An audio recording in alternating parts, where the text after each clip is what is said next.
Hello, ladies and gentlemen. This is the second part of the three-part series discussing the principles of contract negotiation in your new neurosurgery job. Thank you for joining us. So most of the time when people have an offer, they think that they have an offer and that they're pretty much done. And then they think they're going to negotiate the contract. And a lot of times once people have the offer, they think that what they do in negotiating the contract doesn't really matter that much. That's not true. Actually, I consider the contract negotiation the last step in the interview process. It goes both ways. If you are not reasonable in contract negotiations, or if you're abrasive or confrontational, the hiring practice may decide that they don't want to hire you. And at the same time, if you are really reasonable and really trying hard to make things work, and the other party just won't bend at all, and is making no effort to understand your point of view or address your concerns with the contract, you may very well decide that you have no interest in working with them. Right. So obviously, you're never going to get a contract. It's almost never going to get a contract that's perfect.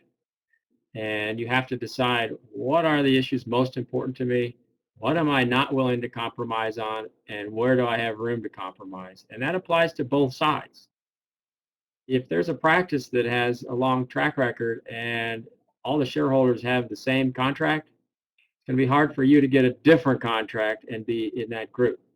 But you also have to assume, if you're getting the same contract as the 10 doctors in that group already have, it's unlikely that they're trying to screw themselves over. If you're getting the same deal, they're probably not going to screw you either, or at least you're all going to get screwed the same. And at least you know in that sense that they're treating you fairly. Even if there's terms you may not be delighted with, at least everyone's living under the same rules in that scenario.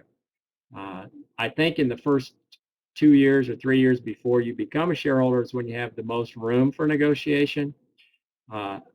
And at least if you're joining a independent physician group, and that's where you could say, well, what if I want to leave? What happens then? Or what happens? There's little things you can negotiate on. In a hospital employed situation, then I think it's a little bit different, and maybe you can speak to that. But those are usually shorter term contracts that become renewable, and the terms you get up front are probably the terms you're going to be stuck with for a long time. I agree with all of that. I think that those are great points, and some things actually that we're going to address in a little more detail in just a couple slides. Okay.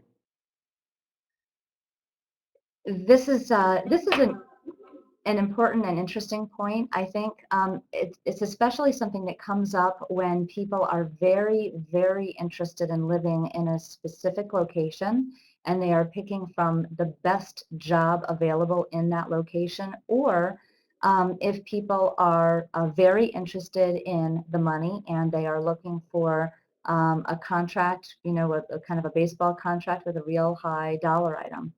People look for a quote-unquote ironclad contract. They get very, very hung up on the terms of the contract.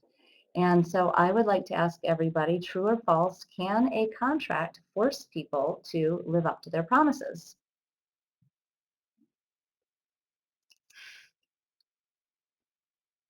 And in answer to that, I'd like to give everybody the advice that my contracts professor gave me first day of contracts class in law school.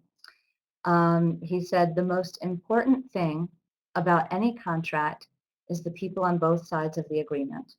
If you have the right people on both sides, you're generally not going to have any problems. And if you have an ill-intentioned or untrustworthy person, or a person who really doesn't understand the deal on either side of that contract, you are generally going to have problems. A contract can't really force somebody to do anything. It provides evidence of the agreement that you've come to, and it can provide the consequences if somebody decides not to follow the terms of the contract. It is important to have a contract. Memories are short, but really you can't fundamentally usually force somebody to actually do exactly what they said. Usually when it comes to an employment contract, People can